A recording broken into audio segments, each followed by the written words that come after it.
আমরা মুসলমান, কিন্তু আমরা নামাজের মধ্যে যে দয়ামা সূরা পড়ি এটাই জানি না, অথচ নামাজের মধ্যে দয়ামা সূরা পড়া হলো সুন্নত। তাহলে চলুন আমরা জেনে নেই দয়ামা সূরা আমরা কীভাবে পড়ব।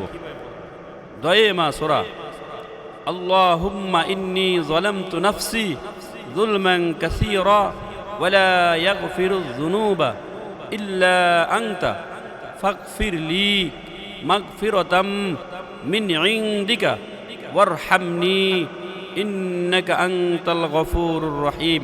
আমি আবারও বলতেছি, আল্লাহুম্মা ইন্নী যালামতু নাফসি যুলমান কাসীরা ওয়ালা ইয়াগফিরুয যুনুবা ইল্লা আনতা ফাগফিরলি মাগফিরাতাম মিন ইনদিকা ওয়ারহামনি ইন্নাকা আনতাল গফুরুর রহিম।